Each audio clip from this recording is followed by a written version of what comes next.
The city was already too full when the week began. Jerusalem in ordinary times held perhaps 50,000 souls, merchants and priests, pilgrims from the diaspora who had settled permanently, Roman administrators who managed the province of Judea with the weary efficiency of an empire that had seen everything. But Passover was not ordinary times. In the days before the feast, the roads pouring into the city swelled with travelers arriving from every direction. Galilean fishermen walking south along the ridge roads, families from Alexandria and Antioch who had saved for years for the journey, pilgrims carrying lambs for the sacrifice. Conservative estimates put the Passover crowd at 100,000 beyond the city's normal population. Some ancient sources suggest 300,000. Whatever the precise number, the effect was the same. The city breathed differently during Passover. It smelled of animals and dust and bodies and wood smoke from 10,000 cooking fires.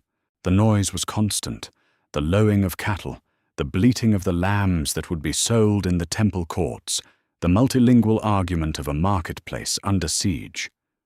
Above all of it, watching from the northwest corner of the Temple Mount, stood the Antonia fortress. The Romans had built it there deliberately. 4 towers rose from its corners, the tallest of them commanding an unobstructed view down into the temple courts below. This was not architectural coincidence. It was a message inscribed in stone. We see what you do down there.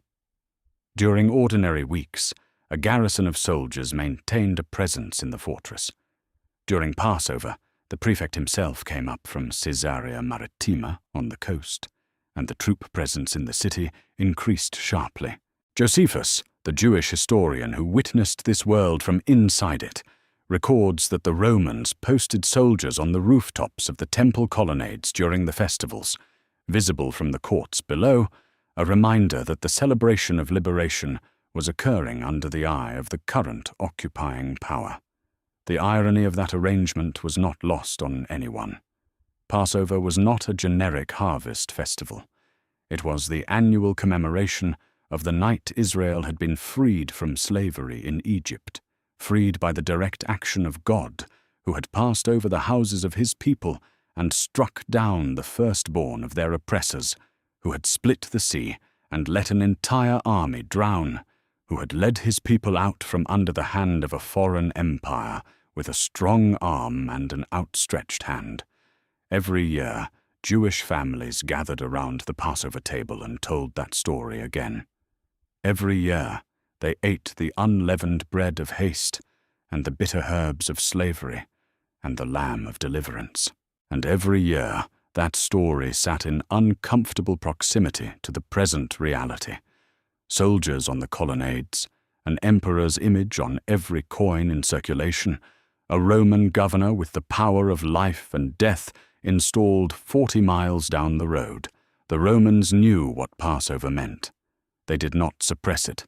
Suppressing it would have ignited exactly the revolt they feared, but they watched it carefully. The festival was the season most likely to produce a messianic claimant, a crowd-inflamed prophet, a spark that could become a fire. It had happened before. It would happen again. The prefect Pontius Pilate was in Jerusalem that particular week for exactly this reason. He was not there for the theology. He was there because 100,000 pilgrims gathered in a city that already resented Roman occupation represented a security situation that required his personal attention. Into this city, a few days before the question we are trying to understand was asked, a teacher from Galilee had ridden in on a donkey. The crowds had spread cloaks on the road before him. They had cut palm branches and waved them, a gesture loaded with nationalist symbolism reaching back to the Maccabean victories.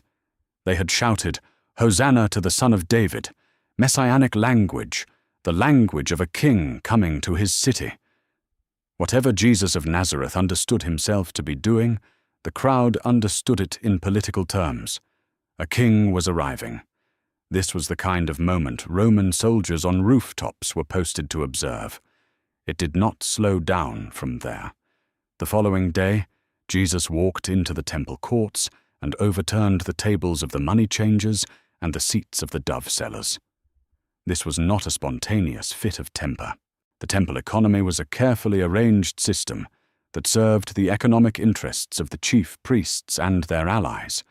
The exchange of foreign currency into temple shekels, the sale of approved animals for sacrifice, all of it providing a revenue stream that flowed upward through the priestly hierarchy. Overturning those tables was an attack on that system. It was also an act that put Jesus in direct conflict with the temple establishment in the most public way possible.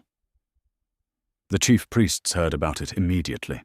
They began looking for a way to destroy him, and they could not find one yet because the crowds were too large, too present, too enthusiastic about this teacher who spoke like someone with actual authority. So the week settled into a pattern of confrontation.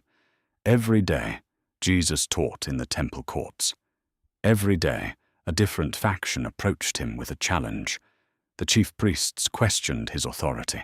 The Sadducees tried to trap him with a puzzle about resurrection. The scribes watched and waited. And quietly, in the background, a conversation was forming between two groups who had no reason to be speaking to each other at all. Two factions who occupied opposite ends of the political spectrum and who shared nothing except a common target. The word the gospel writer uses to describe their intent tells us everything we need to know before we see a single word of dialogue. In Matthew's account, the narrator says plainly that they went and plotted how to pagidoo him, how to ensnare him, trap him, the way a hunter sets a snare for a bird. This is not a word for vigorous debate. It is a word for predation. They were not coming to discuss a question they found genuinely puzzling. They were coming to spring a trap that had been engineered with care, using a question so perfectly constructed that any direct answer would destroy him. They did not know yet that the prey they were hunting was not particularly afraid of their snare. They did not know that the question they thought would silence him would, in the space of a single sentence, silence them instead. But all of that was still a few minutes away. For now the city was loud and full and dangerous. The fortress soldiers watched from above, the Passover lambs pressed against each other in the outer courts, and two groups of men who should never have agreed on anything were walking together toward a teacher who was about to make them wish they had stayed home. To understand why the question that was coming was so dangerous, you first have to understand who was asking it, and why the fact that they were asking it together was itself extraordinary. Two groups converged on Jesus that day in the temple courts. On the surface, their collaboration looked like a simple alliance of convenience. Underneath it, it was one of the stranger political arrangements in the entire gospel narrative, the kind of partnership that only hatred of a common enemy can produce. The Pharisees need no introduction in the popular imagination, but the popular imagination has mostly gotten them wrong. Centuries of Christian preaching have flattened them into a single archetype: the self-righteous hypocrite, the religious bureaucrat obsessed with the letter of the law while missing its spirit. That caricature is not entirely invented, but it is applied to the whole and misses what the Pharisees actually were before they became Jesus' primary opponents. They had begun, most scholars believe, in the 2nd century before the Common Era, during the Maccabean period, when the Jewish people were under intense pressure to abandon their ancestral practices and assimilate into the Hellenistic world spreading across the eastern Mediterranean. The name itself likely derives from the Hebrew Perushim, the separated ones. They separated themselves from cultural contamination. They built what their own tradition called a fence around the Torah, layers of additional interpretation and practice designed to ensure that a person never even came close to violating the core commandments. They took their obligations to God with a seriousness that ordinary people found admirable, even when they found it demanding. They were respected. They had earned that respect the hard way, by refusing to compromise when compromise was the easier and safer path. By the time of Jesus, that tradition of careful observance had calcified in some of its representatives into exactly the kind of institutional rigidity he repeatedly challenged. But the Pharisees were not, at their core, political collaborators with Rome. Quite the opposite. Their entire identity was built on the premise that the people of God were distinct, set apart, holy, not absorbed into the surrounding imperial culture. Paying tribute to a foreign emperor sat uneasily with that identity. Some factions within their movement argued that it was not merely distasteful, but actively sinful, an implicit acknowledgement that Caesar, and not God, was the true sovereign of the land that God had promised to Abraham. They were, in their bones, anti-Rome, not violently, not militarily, but theologically. Their power rested on moral credibility. You could not build a fence around the Torah while cheerfully participating in the economy of a man who claimed to be the son of a god. Then there were the Herodians. They appear only 3 times across the Gospels, briefly and without extended explanation, which has led scholars to debate for centuries exactly what they were. The most reasonable reading is that they were a political faction, loyalists, broadly speaking, to the Herod dynasty and to the Roman patronage system that kept that dynasty in power. Herod the Great had built his kingdom through political accommodation with Rome. His sons inherited both the throne and the arrangement. To be a Herodian was to believe, at some functional level, that Jewish life under Roman oversight was not only survivable but manageable, perhaps even preferable to the alternatives. The Roman tribute tax was not, from a Herodian perspective, an obscenity. It was the price of stability. It was how the system worked. Without it, the whole arrangement collapsed, and with it, the Herodian political class. You could not find 2 groups in first-century Jerusalem more naturally opposed to each other. The Pharisees built their entire moral identity on resisting the cultural logic that the Herodians were built to serve. To a Pharisee, a Herodian represented everything that had gone wrong with Israel, the willingness to accommodate foreign power, to trade theological purity for political survival. To a Herodian, a Pharisee was an idealist whose rigidity made practical governance impossible. These were not people who attended the same social gatherings. These were not people who schemed together. Mark's Gospel tells us, with what feels like deliberate understatement, that earlier in Jesus' ministry, after a Sabbath healing that the Pharisees found offensive, they had gone out and immediately held counsel with the Herodians about how to destroy him. That earlier conspiracy had not produced results. This one, they hoped, would. What had Jesus done to unite enemies? He had threatened both of their power bases at the same time. His challenge to the Pharisees was theological and public. He interpreted the Torah with an authority he claimed was his own, not derivative of their tradition, and he did it in front of crowds who found his teaching more compelling than theirs.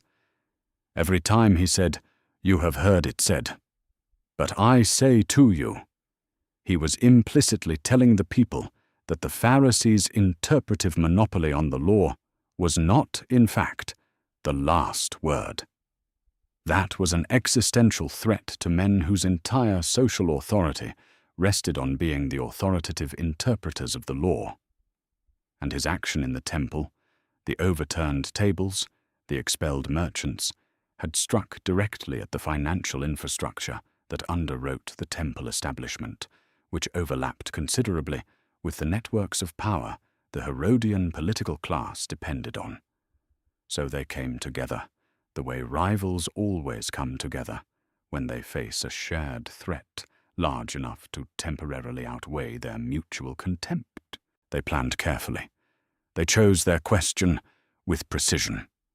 And they chose their messenger carefully too, sending not the senior figures themselves, but their disciples, younger representatives, whose approach might seem less obviously hostile, accompanied by the Herodians to add the implied weight of Roman political consequence to whatever answer was given. The question they had designed was beautiful in its brutality. It had been engineered so that no matter which way Jesus turned, he handed one of the two groups exactly what they needed to destroy him: a threat from Rome on one side, a collapse of credibility with the people on the other. They had spent their careers in the architecture of religious and political power, and they had built what they believed was an inescapable room. They walked toward him in the temple courts, entirely confident that they were about to watch him walk into it. They opened with a compliment. This is worth noting before anything else, because the compliment was not accidental, and it was not sincere. It was load-bearing. Matthew records their approach word for word. "Teacher, we know that you are true and teach the way of God truthfully, and you do not care about anyone's opinion, for you are not swayed by appearances. Tell us then what you think. Is it lawful to pay taxes to Caesar or not?" 3 sentences of flattery, followed by 1 sentence of poison. The flattery was not there to soften him up emotionally. It was there to close off his exits rhetorically. A man who doesn't care about anyone's opinion and is not swayed by appearances cannot answer evasively without looking like exactly the kind of man who cares about opinion and is swayed by appearances. They were not complimenting his character. They were welding shut a door. The compliments were also, in a sharp irony, entirely accurate. Jesus was not swayed by appearances. He did not calculate his answers based on who was watching. This was precisely what made him dangerous to them, and precisely why they tried to use his own integrity as a cage. If he could be provoked by flattery into giving a direct answer, and direct was the only kind of answer their question seemed to allow, then his honesty would destroy him. They had studied him carefully enough to know that his most consistent quality was also his greatest vulnerability in this moment. The trap was baited with the truth. Then came the question itself, and the specific word they used to ask it tells us everything about the arena they were trying to drag him into. They did not ask, "What do you think about paying taxes?" They did not ask, "Would you pay the tax yourself?" They asked whether it was lawful. The Greek word is exestin, meaning permitted, allowable under the law. This was a legal theological query, a request for a ruling. It was designed to pull Jesus onto territory where they held the home advantage, the interpretation of Torah. On that ground, they had spent their entire careers. On that ground, they controlled the vocabulary, the precedents, the terms of judgment. They were asking him to make a pronouncement within a framework they had constructed over generations. If he accepted the frame, he had already partially lost. The question had 2 sides, and both of them were walls. Consider the first. Suppose Jesus said, "Yes, it is lawful to pay the tribute to Caesar." This answer would travel immediately through the Passover crowd, filling the temple courts. A crowd that included Galilean pilgrims, many of whom carried in living memory the story of Judas of Galilee, who had launched a revolt some 3 decades earlier when Rome first imposed this very tax. Judas had argued, with a clarity that resonated deeply in nationalist Jewish circles, that paying tribute to a foreign emperor was a theological act, an acknowledgement that Caesar, and not God, was lord of the land. He had died for that conviction, but the conviction itself had not died with him. For Jesus to say yes, pay the tax, would be to take the Herodian position, to align himself with the collaborators, to signal that his proclamation of the kingdom of God was somehow compatible with Caesar's kingdom, which would gut its meaning entirely. The Galilean pilgrims who had shouted Hosanna to the Son of David 4 days earlier would hear him say that Caesar's claim on the land was legitimate, and the enthusiasm that had protected him all week would drain away. Now consider the second wall. Suppose Jesus said, "No, it is not lawful, do not pay the tribute." This answer hands the Herodians exactly what they have come for. Roman law had a specific and serious interest in teachers who encouraged resistance to imperial taxation. The charge was sedition. The Herodians were there in part because they had the connections to carry that charge to the right people. A clear refusal to endorse the tribute, spoken publicly in the temple courts during Passover, with 100,000 witnesses, would be reportable, actionable, potentially fatal. It would also force an alignment with the zealot movement that Jesus had spent his entire ministry carefully avoiding. The zealots advocated violent resistance to Rome. Jesus had consistently refused that path, not because he was indifferent to Roman occupation, but because he operated by a different logic entirely. A no, don't pay the tax answer would erase that distinction in the public mind and in the Roman records simultaneously. The elegance of the trap was that it worked at every level and for every audience. In front of the nationalist crowd, any yes answer destroys his credibility. In front of Roman authority, any no answer provides grounds for arrest. In front of the religious establishment, any direct answer accepts their framing and plays by their rules on their turf. The two groups had constructed a question that functioned like a pincer movement, pressure from both sides at once, leaving no ground in the middle. But there was a deeper layer still, beneath the tactical maneuvering and the factional politics. The question they were asking was not really about tax policy at all. It was about sovereignty. The land of Israel. Who did it belong to? Caesar had taken it by military force. His legions had marched in, his governors administered it, his tax collectors assessed it, his soldiers enforced it. By the ordinary logic of the ancient world, possession of that kind constituted a form of ownership. And yet every devout Jewish person standing in those courts believed, with a conviction rooted in centuries of scripture and covenant, that the land had been given by God to Abraham and his descendants, that its ultimate ownership was not Roman, but divine, not contingent on military power, but established by promise. To pay tribute to Caesar was, in the view of many, to ratify Rome's claim. To refuse was to assert God's. The question of the coin was really the question of the cosmos. Who is actually in charge here? Jesus heard all of this. He heard the flattery and identified it for what it was. He heard the question and recognized both its horns. He stood in the temple courts, surrounded by crowds and watched from above by soldiers, and he did not answer. Not yet. Instead, he said, "Show me the coin used for the tax." Someone produced one.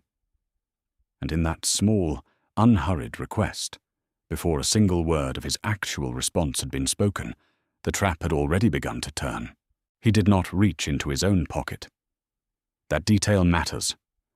Jesus asked them to produce the coin.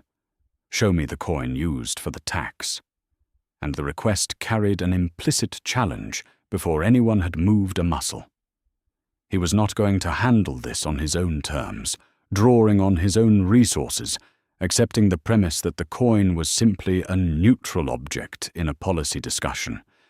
He was going to make them bring it. He was going to make them be the ones holding it in this place, in front of these people, under these circumstances. And they did. Someone in the group reached into a fold of clothing and produced a denarius, and in doing so, handed Jesus the first move in a reversal they had not seen coming. The location cannot be emphasized enough. They were standing in the temple courts, the outer precincts of the holiest site in Judaism, the place where, just days earlier, Jesus had physically expelled the money changers and overturned their tables. The money changers had been there for a specific reason. Roman coins, with their portraits and imperial inscriptions, were considered ritually problematic in the temple economy. The half-shekel temple tax that every adult Jewish man was required to pay had to be paid in Tyrian shekels, a currency that bore an image of Melkart, a Phoenician deity, but carried no claim of imperial divinity. The Tyrian shekel was, by an awkward theological compromise, the lesser offense. Roman coinage was something else. It bore a human face, a graven image which the Torah forbade, and it bore inscriptions that made explicit religious claims on behalf of the emperor. The money changers had existed to manage exactly this problem. Exchange the religiously contaminated Roman coins for the approved temple currency at the gate before you entered. That system had just been dismantled.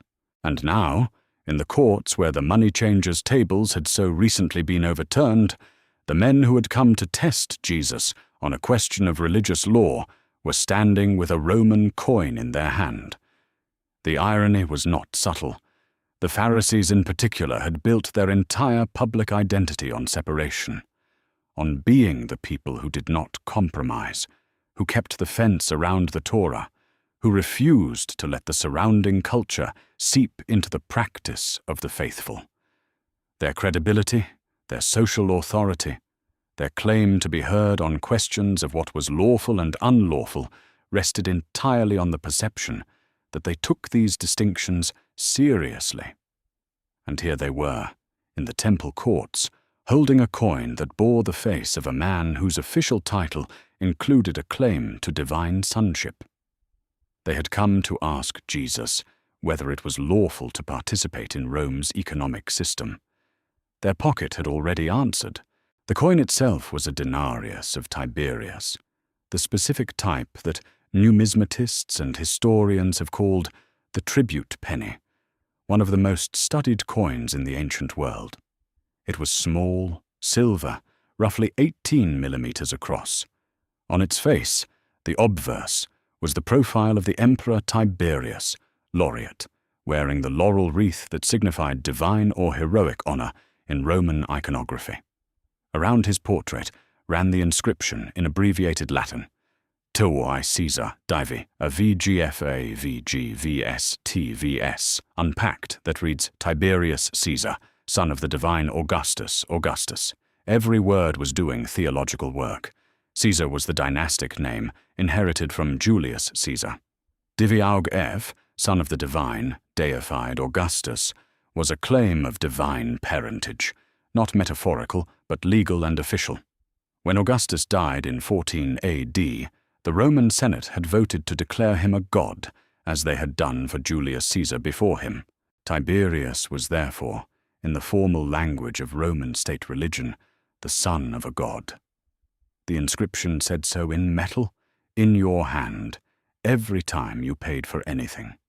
The reverse of the coin carried a seated female figure, believed to be Livia, Tiberius's mother, depicted in the role of a goddess, either Pax or the high priestess. She held an olive branch in one hand and a long scepter in the other, symbols of divine authority and peace. Around her ran the words Pontiff Maxim, Pontifex Maximus, the supreme priestly title of Rome. The emperor was not merely a political ruler. He was the highest priest in the Roman religious order, the chief mediator between the Roman people and their gods, the holder of the office that Augustus himself had absorbed into the imperial role. Caesar as king, Caesar as priest, Caesar as son of God. The coin was not currency in the thin, modern sense of a convenient medium of exchange. It was a portable declaration of the Roman religious political order, a small flat sermon in silver that passed through every hand in the empire every day. A devout Jewish person handling this coin lived in a state of constant, low-grade theological friction.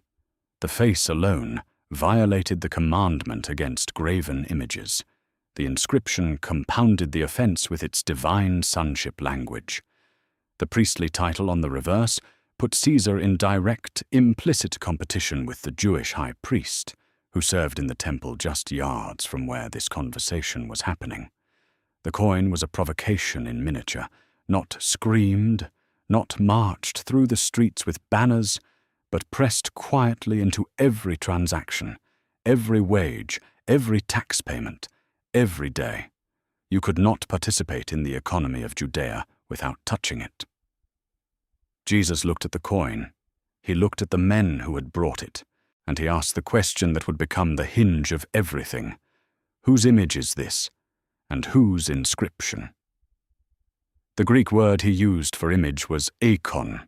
He did not say face, or a portrait, or likeness in the casual sense. He said eikon, a word with a specific, heavy resonance in the Jewish scriptural tradition, a word that any Torah scholar standing in that courtyard would have heard land with a particular weight. They answered him, Caesar's. Of course, Caesar's.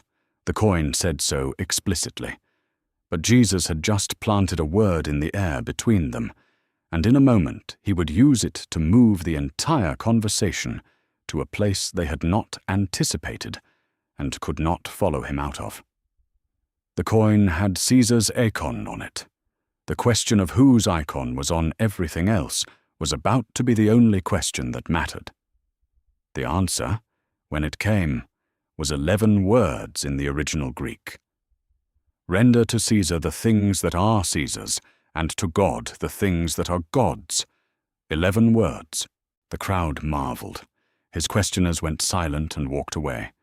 And for 2,000 years, readers of that sentence have been arguing about what it means, which is itself a sign that the 11 words are doing more work than they appear to be doing on the surface. The surface reading is tidy and has obvious appeal. There are 2 domains, Caesar's and God's, and one should give each domain its due. Pay your taxes. Also honor your religious obligations. Keep civic life and spiritual life in their respective lanes. This reading is clean, practical, and almost entirely wrong. Or rather, it is so incomplete that it functions as a misreading. It takes the first half of the sentence and treats it as the primary content, then treats the second half as a parallel addendum of roughly equal weight. In reality, the 2 halves are not equal at all. The first half is a concession. The second half is the argument. To read them as balanced is like reading, "Give the librarian her overdue book back, and give your life entirely to the one who made you," and concluding that the sentence is primarily about library policy. The hinge between the 2 halves is the word Jesus had already introduced when he looked at the coin. Icon. Image. When he asked whose image was on the denarius, he used that specific word, and when his questioners confirmed it was Caesar's, he built his response on it. Give Caesar back what bears Caesar's image, and give God what bears God's image. The logic is identical in both halves. What bears the image belongs to its originator, should be returned to its originator. A coin stamped with Caesar's face circulates in Caesar's economy and belongs, in that sense, to Caesar's world. But the word icon was not chosen at random, and no Torah scholar standing in that courtyard could have heard it without the same immediate association firing in their mind. The first chapter of Genesis uses the word icon, in the Greek translation of the Hebrew Scriptures, the Septuagint, which was the version most widely read and quoted in the 1st century, to describe what human beings are. Let us make man in our image, God says, and the word is eikon. So God created man in his own image. In the image of God he created him. Male and female, he created them. The claim is foundational and unrepeated in all of ancient literature, in quite the same way. Not the king, not the priest, not a special class of the divinely favored, but every human being, stamped with the image of God as surely as the denarius was stamped with the image of Tiberius. This is not poetry in the decorative sense. It is a claim about the nature of human beings, and by direct implication, about who owns them. In the ancient Near East, the logic of images was understood in terms of sovereignty. A king who conquered a territory would place his image, a statue, a carved relief, in that territory as a sign of his continued presence and authority, even when he was physically absent. The image stood for the king. To honor the image was to honor the king. To dishonor or destroy the image was to dishonor the king. When Genesis says that human beings are created in the image of God, it is deploying this exact logic and doing something radical with it. Every human being is the image of God placed in creation, representing the Creator's presence and authority in the world. Not the emperor, not the high priest. Every person, every face in that temple courtyard, every Galilean pilgrim, every tax collector despised by his neighbors, every woman standing at the margins of the crowd, every one of them, eikon tuteo, the image of God. This democratization of the divine image was not something the Pharisees would have found unfamiliar. The Mishnah, the compiled body of Jewish oral teaching, contains a remarkable passage in Tractate Sanhedrin that unpacks exactly this idea. It notes that when a human king mints coins, all the coins come out identical, the same image repeated endlessly. But when the Holy One stamps human beings with his image, each impression comes out different. The Mishnah uses this to argue that whoever destroys a single soul, Scripture accounts it as though an entire world had been destroyed. The logic of the coin and the logic of the human image were already in productive tension in Jewish thought before Jesus placed them in the same sentence. So hold the two statements together as Jesus meant them to be held. Whose image is on the coin? Caesar's. Then give the coin back to Caesar. Give back what already belongs to him, what circulates in his system, what was minted in his name. The word render, the Greek apodidome, means to give back what is already owed, to return something to its rightful owner. This is not generosity towards Caesar. It is not endorsement of Caesar. It is simply the return of his property. The coin was his before it was in their pocket. Now the second half, which is not a parallel concession, but an overwhelming counterclaim. Give to God what belongs to God. Whose image is on a human being? God's. Every person standing in that courtyard, every one of the questioners, every member of the crowd, every pilgrim, every soldier watching from the colonnade above, bore the icon of God. And by the exact same logic Jesus had just applied to the coin, that meant they belonged to God. Not to Caesar, not to any empire or institution or faction. The ultimate claim on a human life was not written in the Roman tax rolls or inscribed on the walls of the Antonia fortress. It was written into the nature of what a human being was. You were made in the image of God. You belong to the one whose image you bear.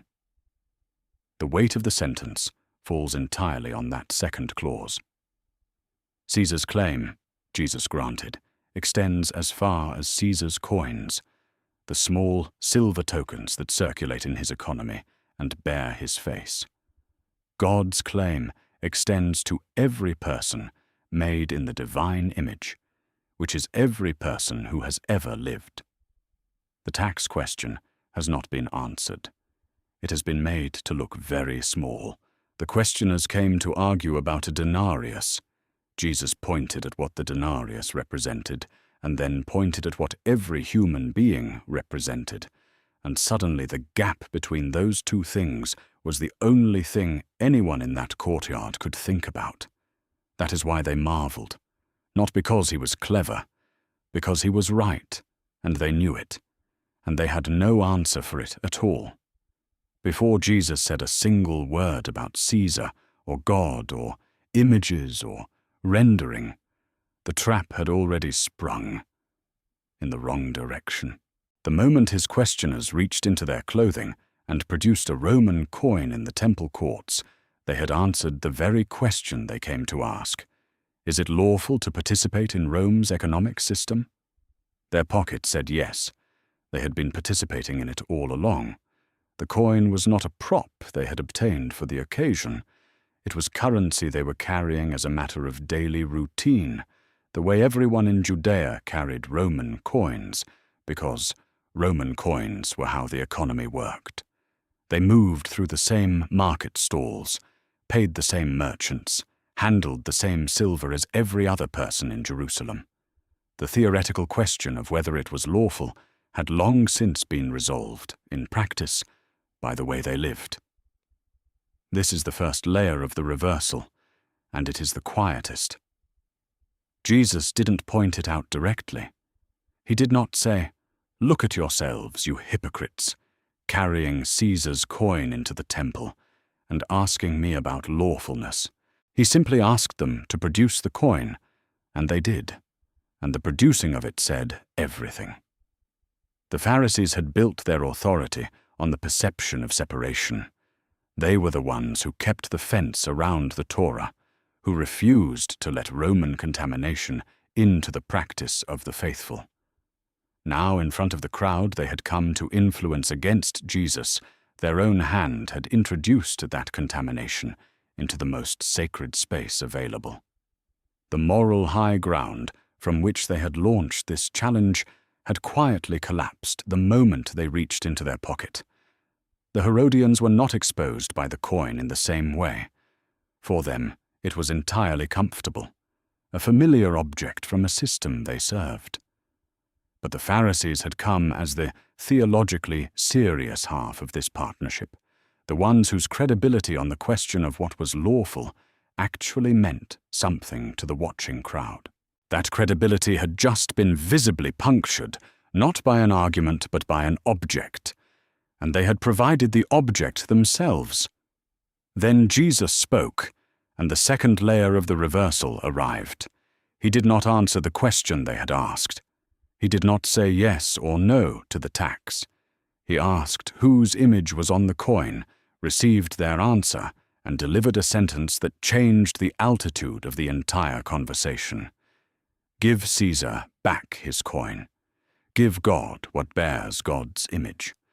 In doing this, he committed a specific rhetorical act that had no clean countermove. He answered at a higher level than the question had been asked. The question was about a coin. His answer was about a human life. The question was about what the law permitted regarding a specific financial obligation. His answer was about the ultimate question of belonging. Who owns a person at the deepest possible level? You cannot argue against that shift directly. You cannot say, yes, but back to the coin, without sounding as though you care more about the coin than about the soul.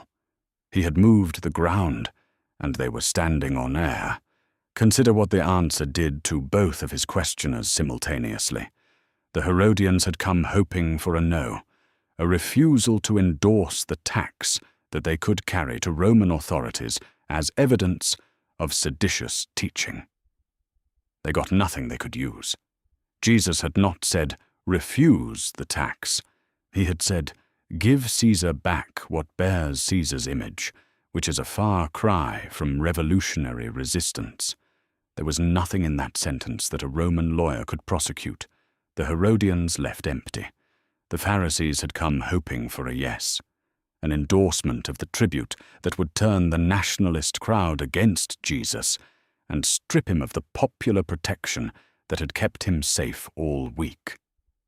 They got nothing they could use either. Jesus had not endorsed Caesar's sovereignty. He had not said the land belongs to Rome or that Roman authority over the Jewish people was legitimate. He had said, "Give back the coin that already has Caesar's face on it," a minimal, almost dismissive concession that contained no theological endorsement of Roman rule. The crowds who heard it had not just watched Jesus capitulate to Rome. They had watched him call Caesar's domain a coin while calling God's domain every human soul in creation. If anything, the nationalist impulse in the crowd was fed rather than starved by what he said. The Pharisees left empty too, but the reversal goes deeper than tactical neutralization. Jesus had done more than escape the pincers. He had turned the framing of the entire encounter back onto those who constructed it. They had come representing two factions whose identities were entirely organized around their respective relationships to Roman power. One faction defined by theological resistance to it, one by political accommodation of it. Jesus answered in a way that placed both of those identities under a higher judgment. The question of how to relate to Rome was not, in his framing, the organizing question of a human life. The organizing question was whether you were giving God what belonged to God, whether you who bear the divine image, were living as a creature who knew its own origin and its own allegiance. Both factions, by that measure, had questions to answer that had nothing to do with taxation.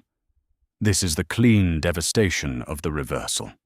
They had tried to make Jesus choose between their two worlds. He had refused both worlds as the ultimate frame of reference. He had pointed past them to something that made their factional dispute look like an argument about a coin, which in the end is exactly what it was. Matthew tells us they marveled and left. The Greek says they released him, aphentes auton, the same verb used when you let go of something you were holding. They had come to seize him with a question. They left having released him. The hunters set their trap, watched it spring, and walked home without their quarry. The more remarkable thing is what they walked home carrying, a question Jesus had embedded in the air of that courtyard, one that would not stop asking itself. You know whose image is on the coin. Whose image is on you? And are you giving that back to the one it belongs to? There is a particular cruelty in what happened to this verse over the centuries that follow. A sentence Jesus used to escape a political trap, a sentence whose entire force came from its refusal to let earthly power claim ultimate authority over human beings, became one of the most reliable tools in history for demanding that human beings submit to earthly power. The trap that failed in the temple courts succeeded, in a manner of speaking, every time the verse was quoted in service of exactly the kind of authority Jesus had refused to endorse. The hunters missed their quarry, but the snare they had tried to set found other uses. The misreading did not arrive all at once. It accumulated through centuries of careful, sometimes well-intentioned, theological construction, each layer adding a little more weight to the first half of the sentence and a little less to the second. The process begins early. By the 4th century, when Constantine made Christianity the favored religion of the Roman Empire, the relationship between the church and political power had undergone a transformation that made the original tension in the coin scene nearly invisible. A faith that had been born in occupied territory, whose founder had been executed by imperial authority, was now the faith of the empire itself. The instinct to read, "Render unto Caesar," as an endorsement of the imperial order, rather than a refusal of it, became, under those circumstances, not only convenient, but almost structurally inevitable. The church needed the empire. The empire needed the church. A verse that seemed to grant each domain its legitimacy served both institutions well. Augustine's great work, The City of God, written in the 5th century, offered a framework that was genuinely more nuanced than its later applications. Augustine distinguished between the city of God, the community of those who love God above all things, and the city of man, the earthly political order organized around love of self and power. He did not equate the earthly city with evil, but he did argue that Christians lived as pilgrims in it, owing it a qualified loyalty while their ultimate allegiance belonged elsewhere. This was a serious and careful theology, but as it filtered down through centuries of preaching and political use, the nuance compressed. What remained was a simpler message. The Church handles spiritual matters. The state handles temporal matters. Render to each what belongs to each, and do not confuse the two jurisdictions. The explosive second clause of Jesus' sentence, "Give to God what bears God's image," meaning every human soul, meaning everything, had been administratively contained. Luther formalized this compression into what became known as the two kingdoms doctrine, the idea that God governs the world through two distinct realms: the spiritual realm, administered through the gospel and the church, and the temporal realm, administered through law and civil authority.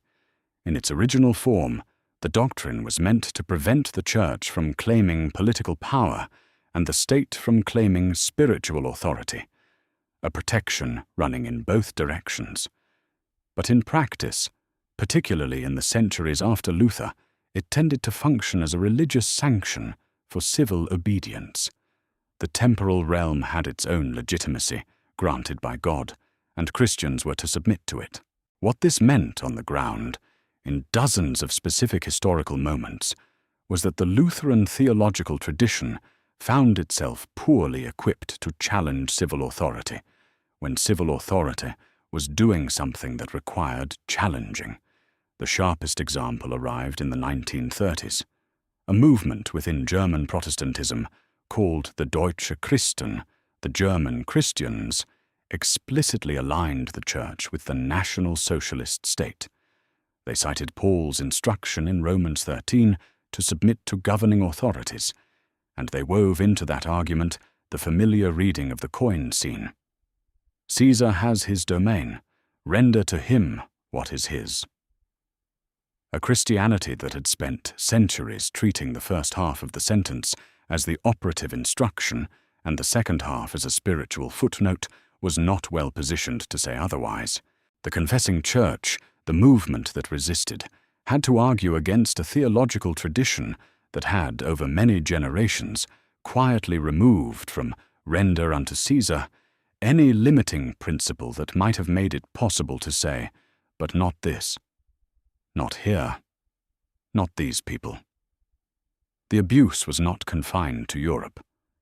In the antebellum American South, the coin scene, alongside Romans 13 and the household codes of the epistles, was woven into the theological defense of slavery. Sermons preached to enslaved people rendered the verse as simple instruction.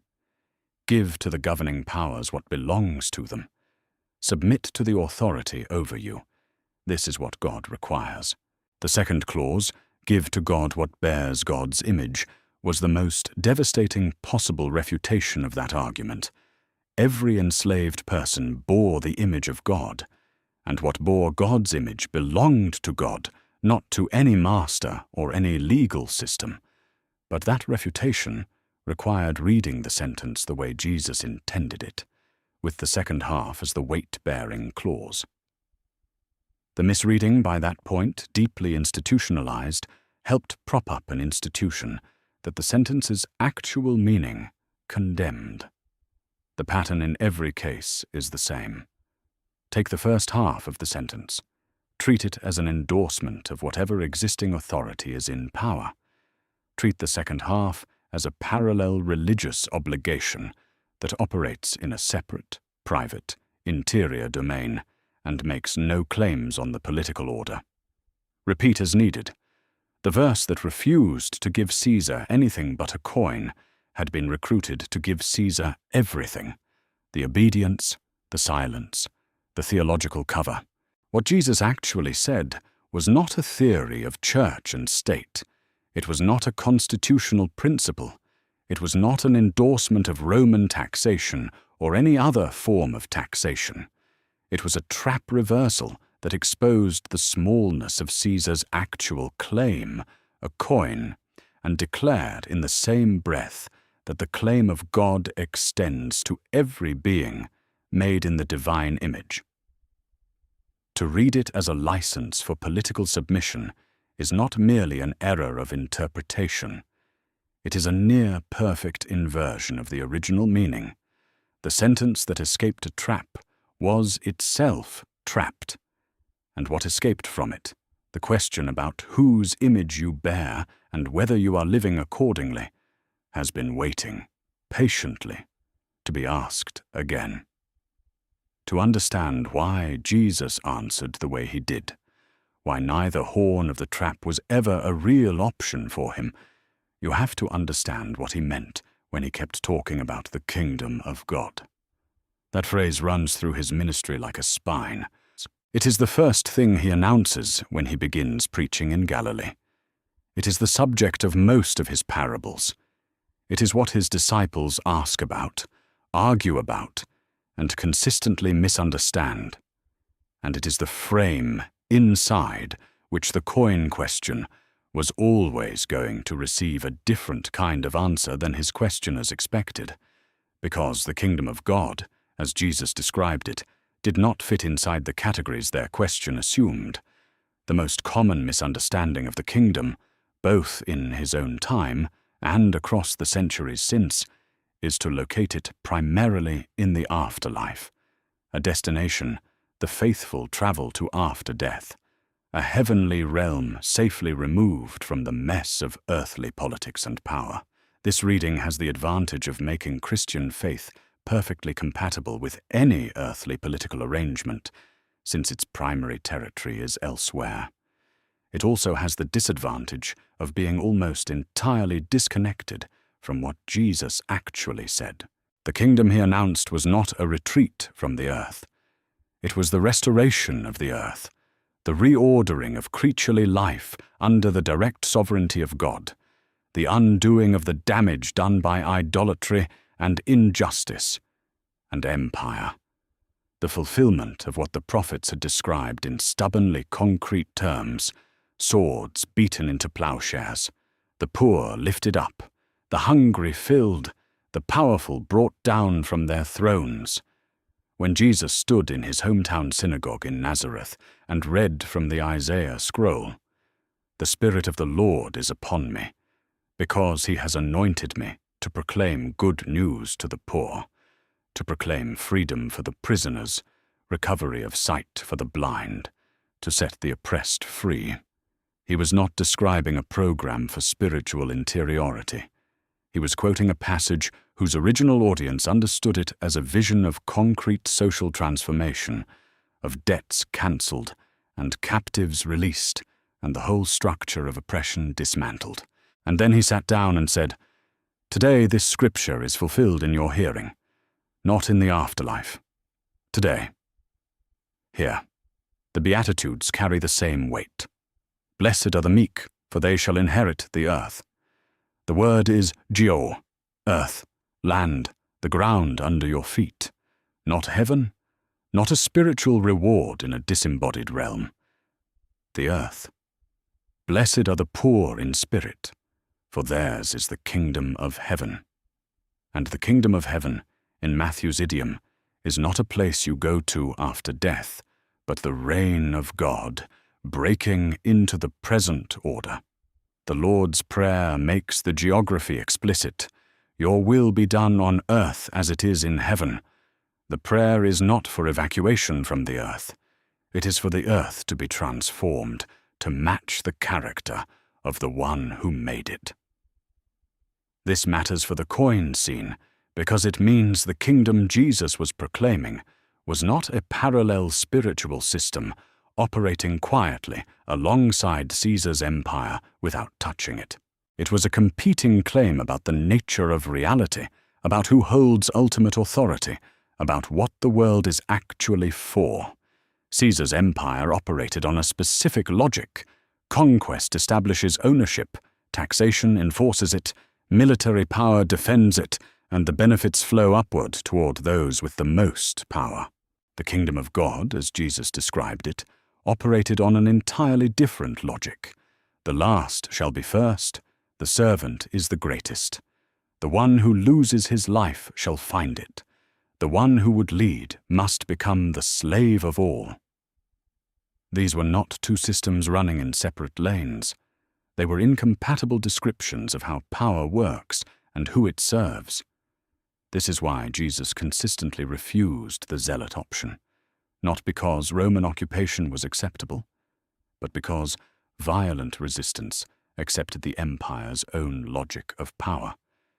You cannot build the kingdom of God with the tools of Caesar's kingdom. You cannot bring about a world organized around the image of God in every person by killing your way there. The sword produces more sword. Domination answered with domination produces a new domination. Jesus saw this clearly enough to refuse the option even when the crowds were prepared to hand him the crown, even when his own disciples were carrying weapons in the garden on the night of his arrest. He was not afraid of Rome. He simply refused to fight Rome on Rome's terms. This is equally why he refused the Herodian option. The pragmatic accommodation, the acceptance of Caesar's frame as the governing reality within which one carves out a manageable space. Collaboration of that kind required at its foundation treating Caesar's claim on the land and its people as the operative truth and God's claim as a private supplement. Jesus' entire ministry was a refusal of exactly that ordering. The kingdom was not a supplement to the empire. It was the frame inside which the empire was a temporary and ultimately answerable arrangement. The radical third option Jesus kept embodying and offering was neither armed resistance nor quiet accommodation. It was the demonstration of a different kind of community altogether, one organized around the image of God in every person, the forgiveness of debts, the inclusion of the excluded, the reversal of the hierarchies that empires depend on to function. Every time he healed a leper and restored them to community, he was doing kingdom work. Every time he sat at the table with a tax collector, he was enacting the logic of the kingdom against the logic of the empire.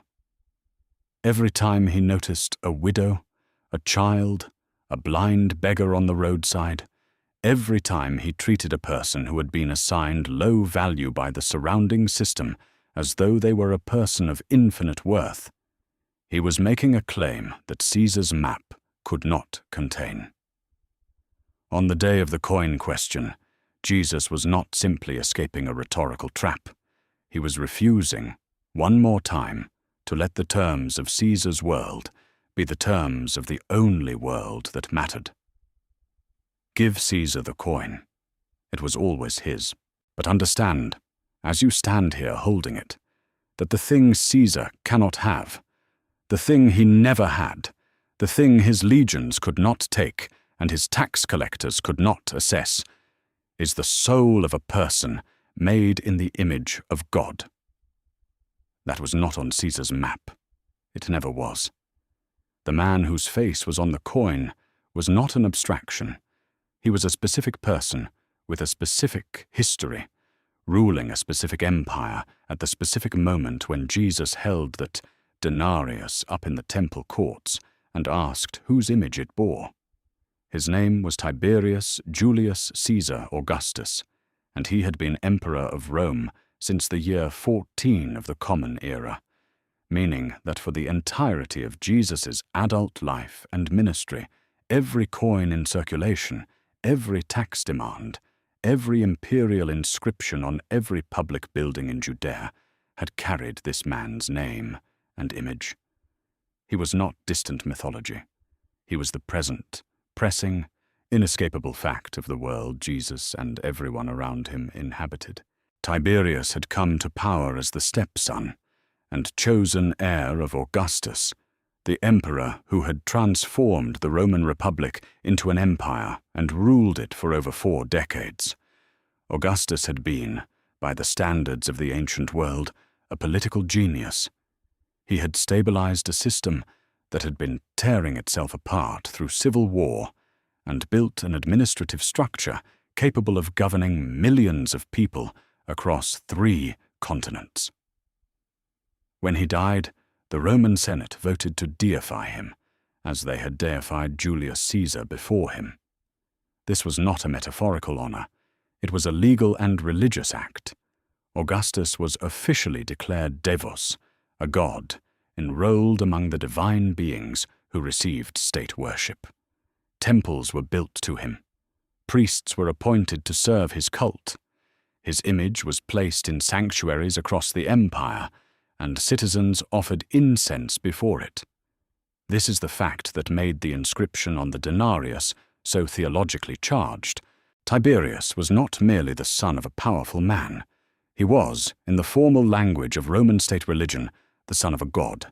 The inscription Ti Caesar Divi, AIVGFA VGVSTVS spelled it out without ambiguity. Tiberius Caesar, son of the divine Augustus, Augustus. The title Augustus itself, borrowed from his stepfather, was not a neutral honorific. It derived from the Latin augere, meaning to increase or consecrate, and carried connotations of sacred authority, of a person set apart by divine favor for a special role in the cosmic order. Caesar Augustus meant something closer to the sacred, consecrated ruler than it did to any modern equivalent like president or prime minister. The name was a theological claim dressed as a title. Then there was the reverse of the coin, which compounded the offense. The seated female figure, Livia, Tiberius's mother, depicted in the guise of a goddess, carried the inscription Pontif Maxim, Pontifex Maximus, the supreme priestly office of Rome. The Pontifex Maximus was the head of the College of Priests, responsible for maintaining the proper relationship between Rome and its gods, the chief religious officer of the empire, the person whose authority in sacred matters was without parallel in the Roman system. Augustus had absorbed the title into the imperial office, and Tiberius inherited it along with everything else. The emperor was therefore simultaneously the political ruler, the son of a god, and the highest priest in the Roman religious hierarchy. For a devout Jewish person, this convergence was a precise and comprehensive offense. Jewish theology was built, at its core, on the absolute singularity and incomparability of God. The Shema, "Hear, O Israel, the Lord our God, the Lord is one," was not simply a doctrinal proposition. It was the defining confession of Jewish identity, recited daily, inscribed on doorposts, worn on the body. The first commandment was a prohibition on having other gods before the God of Israel. The second was a prohibition on graven images. Every element of the denarius's inscription collided with these commitments simultaneously. A human face on a coin violated the image prohibition. A claim of divine sonship introduced another divine figure alongside the God of Israel. A priestly title for a foreign emperor placed the highest religious authority in Rome rather than in Jerusalem. And yet the coin was everywhere. It was not something you could avoid by being particularly observant. It was the currency of the occupied territory in which you lived. Wages were paid in it. Goods were purchased with it. The tribute tax, the specific tax that had prompted this entire encounter, was assessed and collected in it. To participate in the economy of Judea in the 1st century was to handle, daily and repeatedly, a small silver object that made a direct theological claim on behalf of a foreign ruler. Many Jewish people resolved this tension by making a practical distinction between using a coin for its economic function and venerating the image on it. You could buy bread with a denarius without worshipping Tiberius, and most people did exactly that, because there was no other option. But the tension was never fully resolved. It sat at the center of every transaction, a low, persistent hum of theological dissonance. The temple authorities had developed one partial solution: the requirement that the half-shekel temple tax be paid not in Roman coinage, but in Tyrian shekels. The Tyrian shekel bore the image of Melkart, a Phoenician deity, which was its own kind of compromise, but it carried no claim of divine sonship, no priestly title, no inscription linking it to the specific theological provocations of the imperial cult.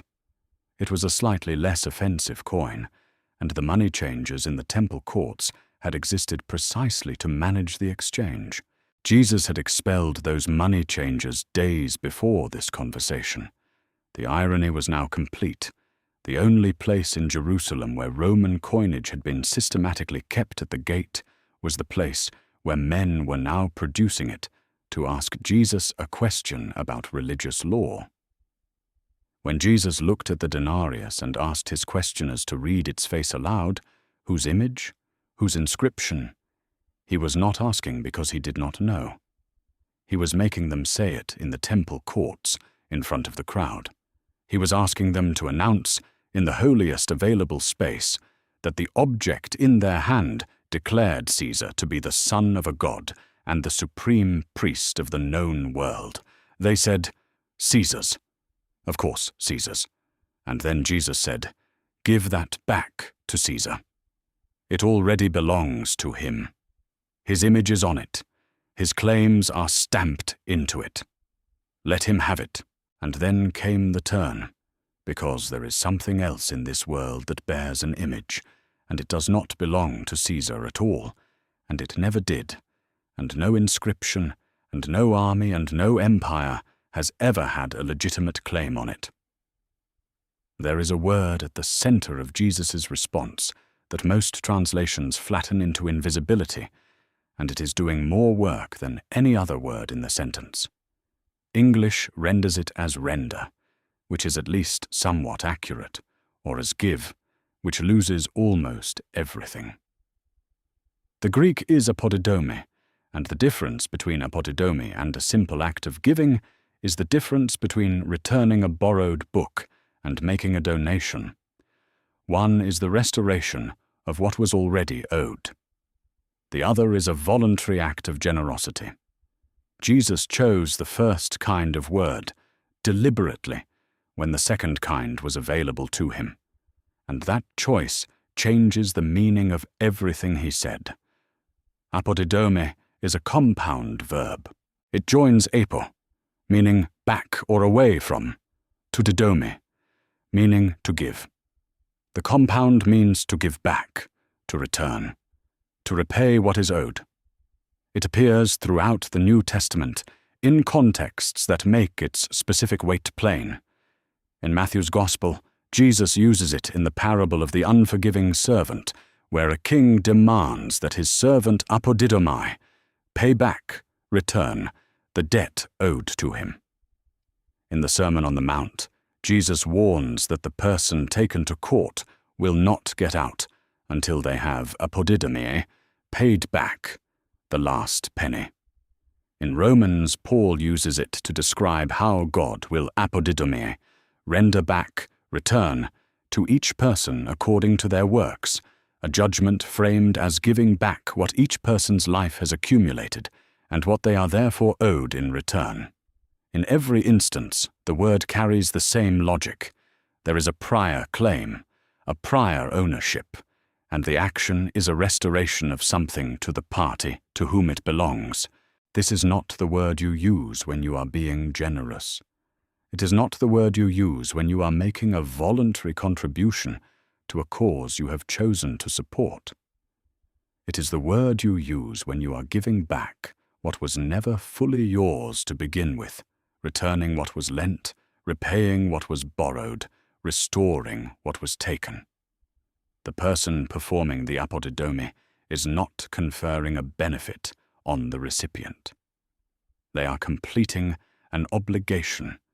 When Jesus said apodidomai to Caesar, the things that are Caesar's, he was not saying, be generous toward Rome, voluntarily support the imperial government, acknowledge Caesar's legitimate sovereignty over your life and land. He was saying something far more minimal and far more pointed. The coin already belongs to Caesar. It has his face on it. It came out of his mint, circulates in his economy, bears his theological claims. Give it back. You are not granting Caesar anything by handing him his own coin. You are simply returning his property to him.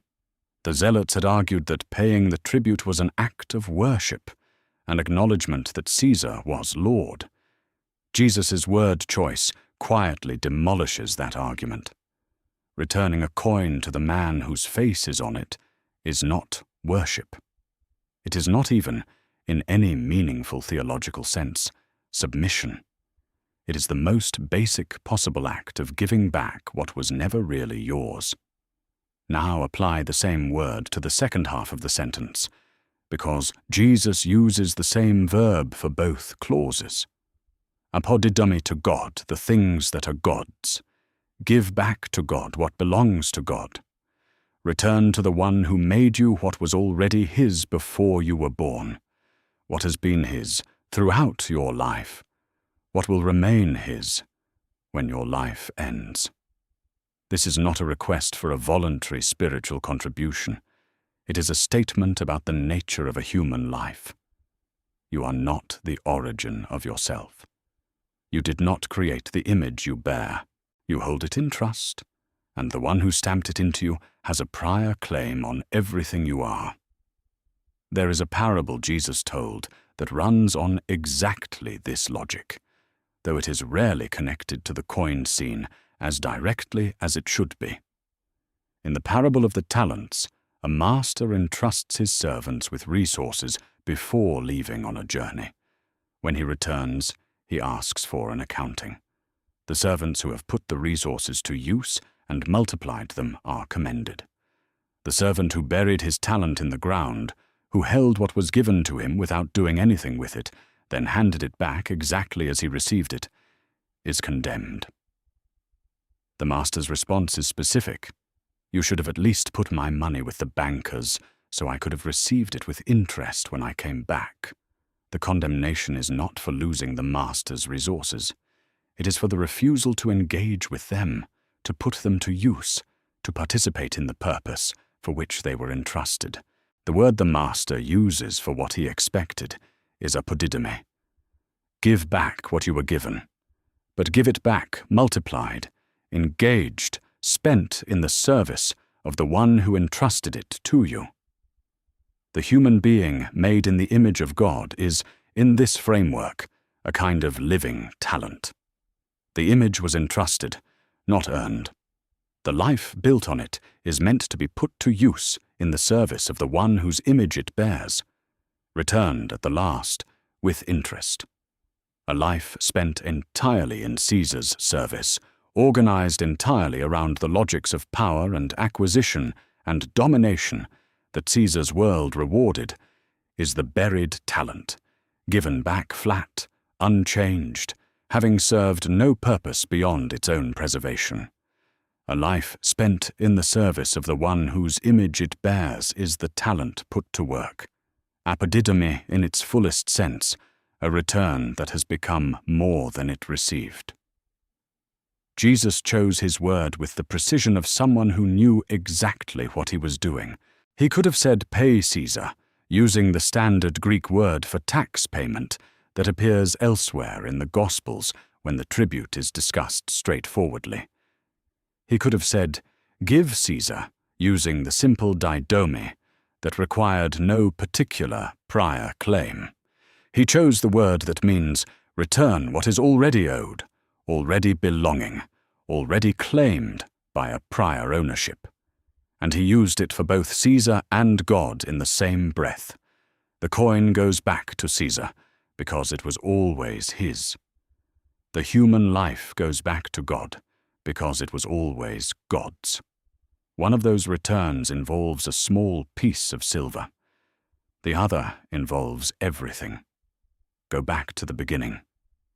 Not to the beginning of this story, to the beginning of the larger story inside which this moment in the temple courts finds its meaning. In the first chapter of Genesis, after the seas have been gathered, and the land has appeared, and the creatures have been placed in their habitats, God speaks a sentence, unlike any other in the creation account. Let us make man in our image, after our likeness. The Hebrew words are tselem and demuth, image and likeness.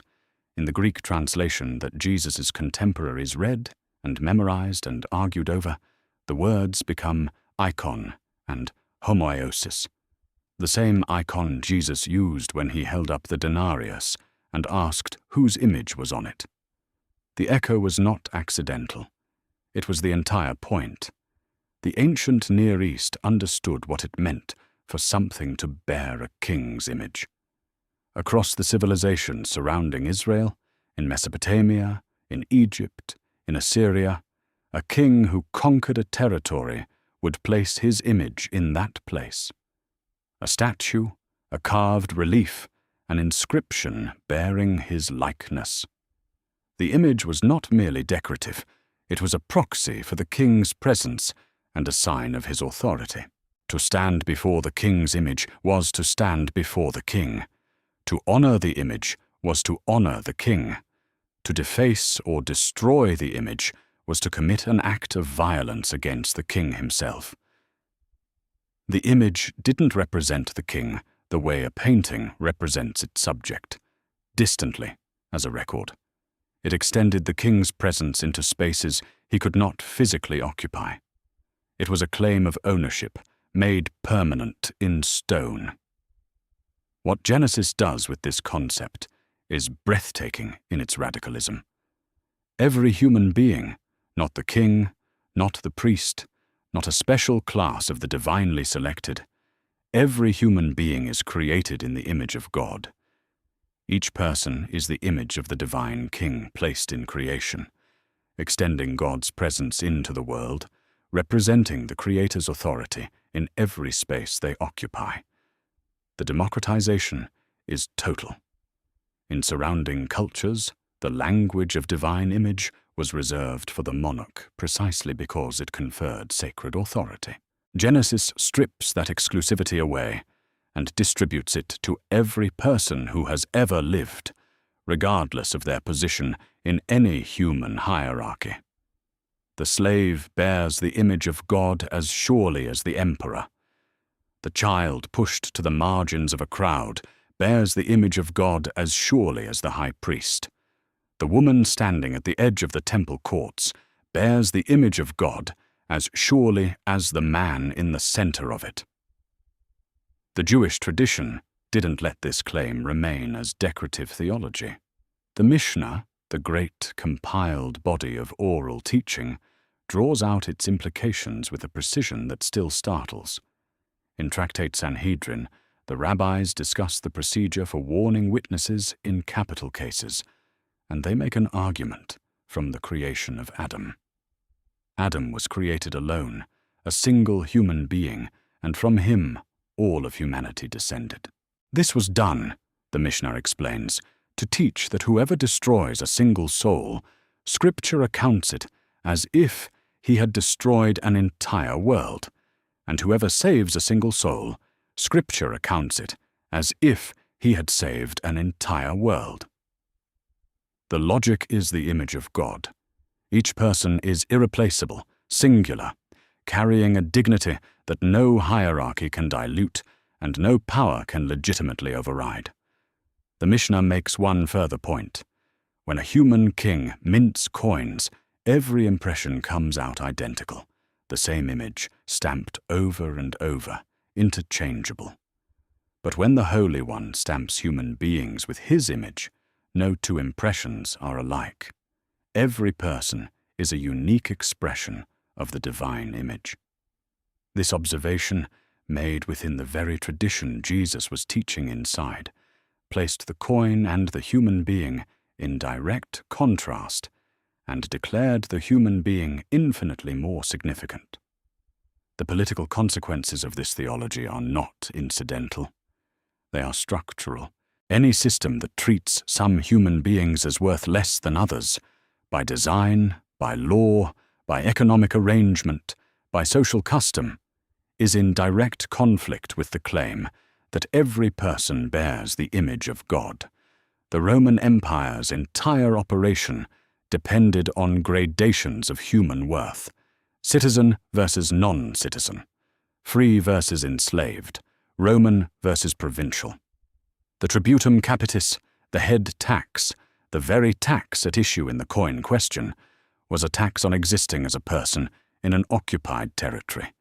It was literally a charge levied against the fact of a human being's presence in the world, assessed because that presence was subject to Roman power, and Rome had the force to collect on it.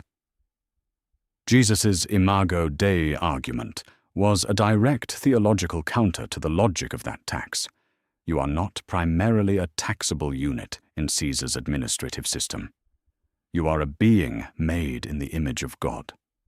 Your worth precedes and exceeds any valuation Rome can place on you.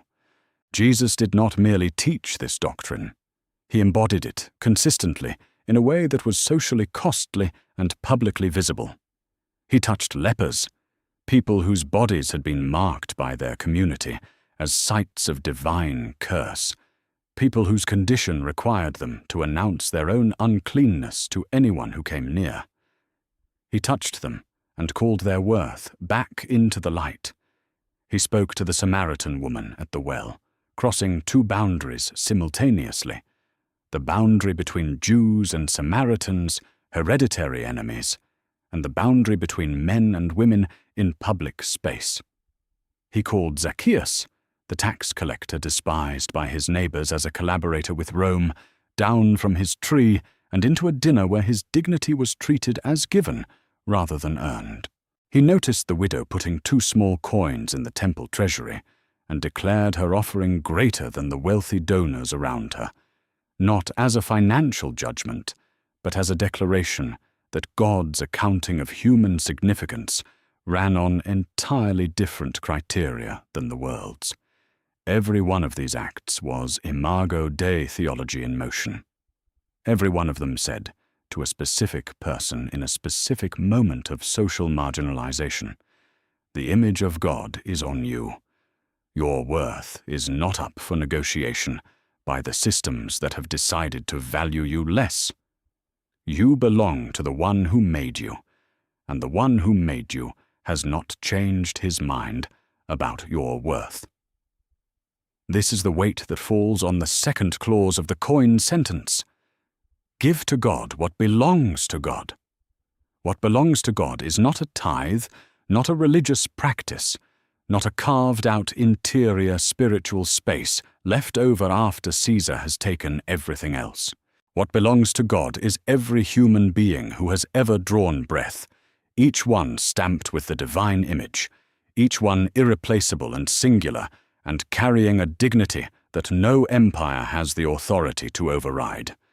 Caesar can have his coin, but the people standing in those temple courts, the questioners, the crowd, the pilgrims, the soldiers watching from above, they bear a different image, and they have never, not for a single moment of their lives, belonged to Rome. The Pharisees and Herodians walked away from that courtyard, and the conversation was over. The crowd dispersed. The coin went back into someone's pocket and back into circulation, passing through hand after hand across the occupied territory, bearing its inscribed claims into every transaction for years to come. The moment closed the way moments do, swallowed by the next moment, and then the next, until the week reached its catastrophic end, and then its astonishing one. But the question Jesus had embedded in that exchange did not close with the moment. It has been open ever since. It is open now. The question was never really about a coin. The coin was the occasion. The question was about image, whose image you bear, and whether you are living as a person who knows it. That question doesn't expire with the 1st century. It doesn't belong to one set of political arrangements, or one occupied territory, or one moment when empire and religion happen to be in sharp proximity. It belongs to every age, because every age has its Caesar, the dominant system of power, the organizing logic of the time, the force that marks its participants and asks in 1,000 different ways for their allegiance. The marking happens differently now than it did on a Roman coin. But it still happens. Economic systems tell people that their worth is identical to their productivity, that what you earn and what you own and what you consume is what you are. The inscription is not in Latin, but it is pressed into daily life with the same relentless repetition as the denarius moved through every market and every wage and every tax collection in Judea. National and tribal identities offer belonging in exchange for a loyalty that, when pushed to its limits, asks to be placed above the image of God in the person on the other side of whatever border or boundary the identity defines. Ideological factions in every era demand a totality of allegiance that leaves no room for a higher frame of reference. You are either fully inside the circle, or you are the enemy, and the circle is drawn in ways that require you to see some image-bearers as less than they are.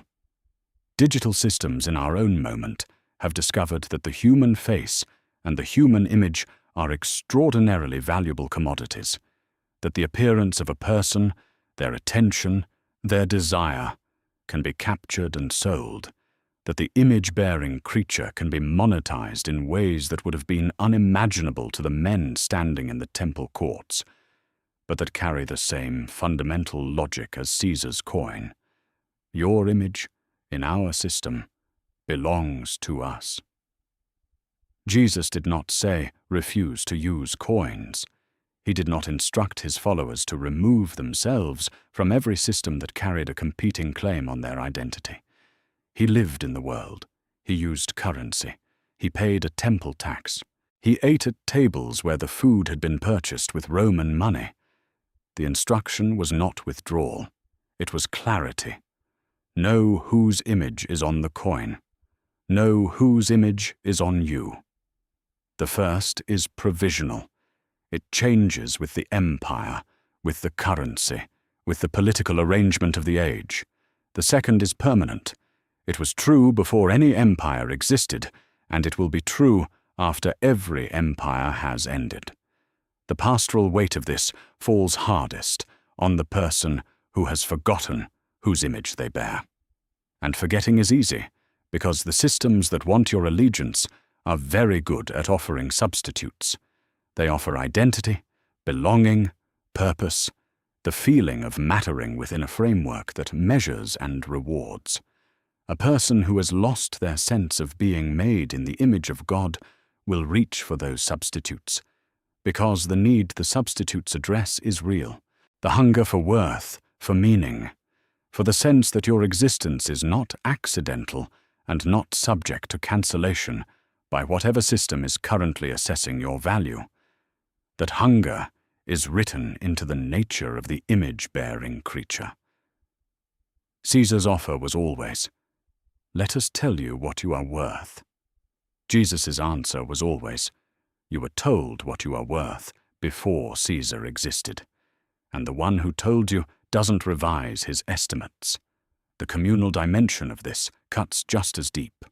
Religious institutions, communities explicitly organized around the claim that every person bears the image of God, are not exempt from the question Jesus posed in the temple courts. They can, and repeatedly have, become the Pharisees in the story, arriving at the place of sacred encounter, carrying the very thing whose presence they have built their authority on, condemning, more invested in their own power and survival and political influence than in the image of God in the person standing in front of them.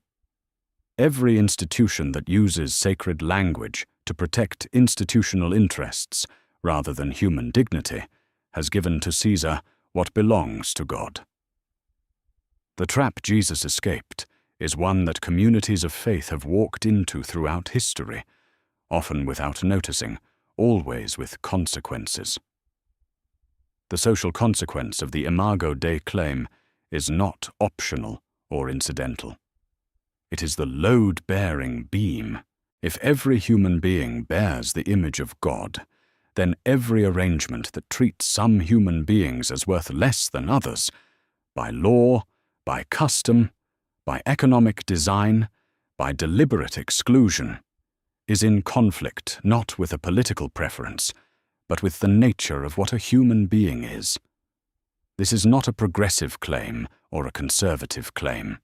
It is a prior claim, older than any political category, grounded in the first chapter of the oldest text most of the people arguing about it claim to believe.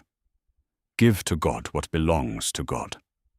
That means, do not let any person be treated as less than the image they carry.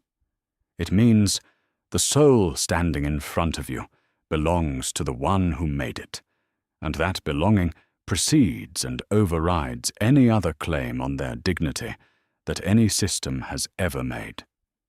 Return, one last time, to the scene. A small crowd on a morning in Jerusalem.